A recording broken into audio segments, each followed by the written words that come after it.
নমস্কার বন্ধুরা, চোষা কুকিং ব্লগে আপনাদেরকে অনেক অনেক স্বাগত। তো চলো আজকে আমি কি রান্না করে আপনাদেরকে দেখাচ্ছি। চলো, চাল ধুয়ে ভিজে রেখে দিলাম, রোজের মতো ভাতটা বুঝ করে নেবো। ভাত বুঝ করে দিয়েছি।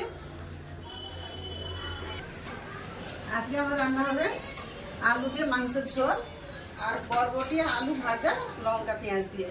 তো সবের আগে আমি মাংসতে কিছুটা মশলা মিশিয়ে আসুন। পোলট্রির মাংস আমি ভালো করে ধুয়ে পরিষ্কার করে জল ঝরিয়ে নিয়েছি। ভাসনে নিয়ে নিলাম, দিয়ে দেবো লবণ, হলুদ গুঁড়ো, ধনে গুঁড়ো,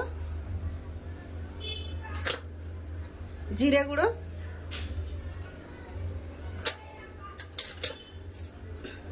লঙ্কাটা খুব ঝাল, এই লঙ্কাটা কম করে লঙ্কা দিচ্ছি আমি।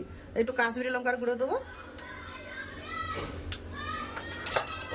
একটু কাশ্মীরি লঙ্কার গুঁড়ো, কুচানো পেঁয়াজ দিয়ে দেবো, খানিকটা এতে দেবো, খানিকটা তেলের ওপরে দেবো, আধখানা লেবু নিচড়ে দিয়ে দেবো, দিয়ে দেবো আদা রসুন বাটা,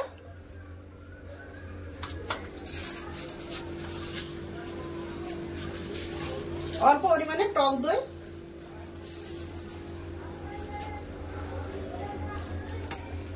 দিয়ে দেবো সরষের তেল। এবার সব ভালো করে আমি মশলা হাত দিয়ে মাখিয়ে নেবো। ভালো করে মাখিয়ে নিয়েছি, ঢাকা দিয়ে রেখে দেবো, ততক্ষণ আমি আনাজ কেটে আসবো। কাটতে বসে গেলাম, কেটে নেবো। আগে মাংস আলুটা কাঁচা আলু আমার কাটা হয়ে গেছে। বরবটি পরে কাটবো, আগে পেঁয়াজ টমেটো এগুলো কেটে নেবো। বরবটি ছোটো ছোটো না, একটু টাইম লাগবে, যেটা পরে কাটবো।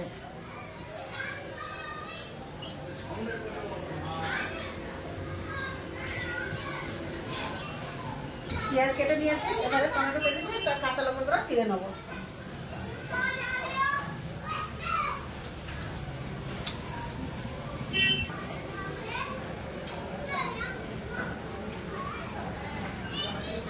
এগুলো সব কাটা হয়ে গেছে, এবার বরবটি কেটে নেবো।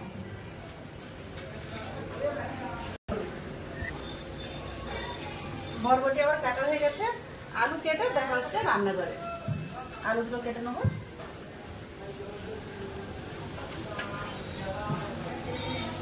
কুচিলিয়ে চলে এলাম রান্নার কাছে, কড়াই বুসকো দিয়েছি, গ্যাসটা জ্বেলে দিলাম। মাংসের আলু ভাজার জন্য দিয়ে দেবো কড়াই সরষের তেল। তেল গরম হয়ে গেছে, আলু ছেড়ে দেবো।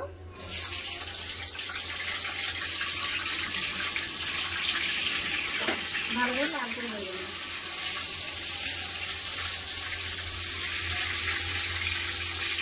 আলু লাল করে ভেজে নিয়েছি, এবার তুলে নেব।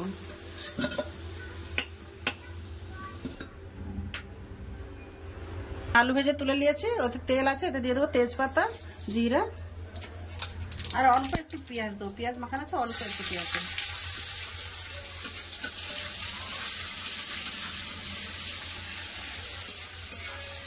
লাল করে ভেজে নিয়েছি, এবার মশলা মাখিয়ে রাখা মাংস দিয়ে দেবো।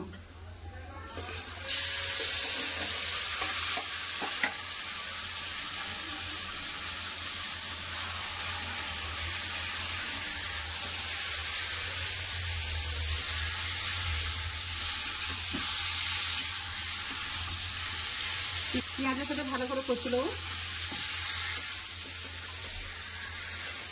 মশলা দিয়ে মাংসটা আদা রসুন কাঁচা গন্ধটা চলে গেছে, এবার দিয়ে দেবো কেটে রাখা টমেটো, দুটো কাঁচা লঙ্কা আর ভেজে রাখা আলু। ভালো করে মিশিয়ে ঢাকা দিয়ে দেবো 5 মিনিটের জন্য।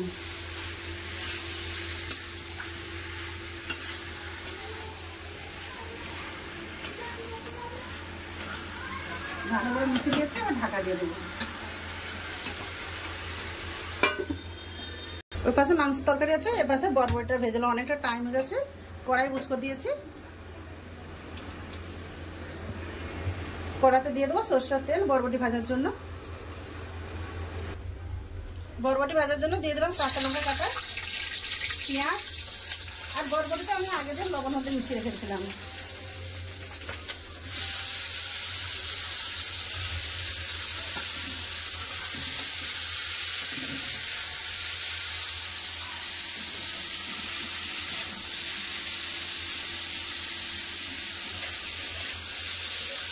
চাপাটা খুলে নিয়েছে, দিয়ে দেখে নেবো কেমন হয়েছে, সিদ্ধ হয়ে গেছে নাকি সব।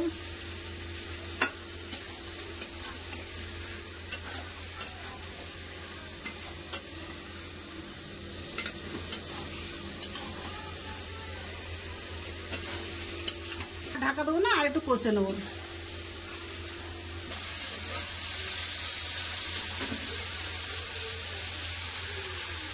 ঢাকাটা একবার খুলে চালিয়ে দিলে, লেড়ে দিলাম।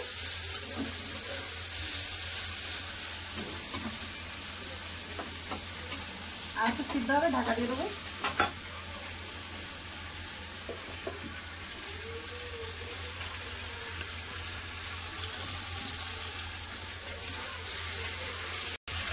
দেখুন মাংসতে কত সুন্দর তেল ছেড়ে গেছে। এবার জল দেবো, এবার কষায় তেল ছেড়ে দিয়েছে মাংস,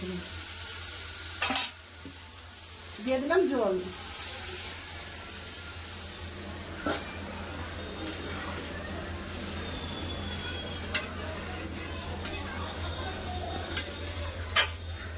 ভাজা হয়ে গেছে, পাশে মাংস হয়ে গেছে। গরম মশলার গুঁড়ো দিয়ে নামিয়ে নেবো। দিয়ে দিলাম গরম মশলা গুঁড়ো।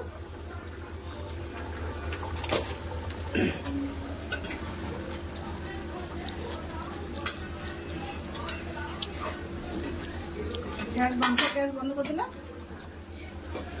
আলু বরবটি ভেজে নামিয়ে নেবো, হয়ে গেছে।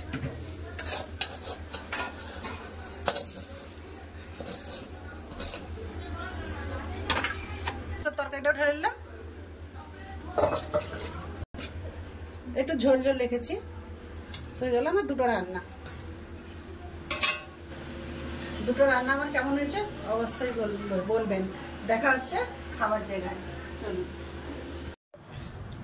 বন্ধুরা, খেতে খাবার নিয়েই চলে এসছে, কারেন্ট চলে গেছিল। খাওয়া দাওয়া শেষ পর্যায়ে হয়ে গেছে, কারেন্ট এসছে। তার বেশিরভাগ কিছু খাওয়া দাওয়া দেখাতে পারছিলাম না, লাতির খাওয়া হয়ে গেছে। আর আমরা এবার আমার দুলোকেরও খাওয়া এসছে, তাই এক্ষুনি কারেন্টটা এলো। হ্যাঁ, দুঃখিত বন্ধুরা, আমার খাওয়া হয়ে গেছে আর আমার বোনেরও খাওয়া হয়ে গেছে। তো ভিডিওটা যদি ভালো লাগে লাইক এন্ড সাবস্ক্রাইব করে দিবে আর শেয়ার করতে ভুলবে না, আর আমার তোমার পাশে থাকবে। তো আমি আর ভিডিওটা বড় করতেছি না। সবাই ভালো থাকবেন, সুস্থ থাকবেন, আমার পাশে থাকবেন। এতক্ষণ সঙ্গে থাকার জন্য অনেক অনেক ধন্যবাদ। নমস্কার।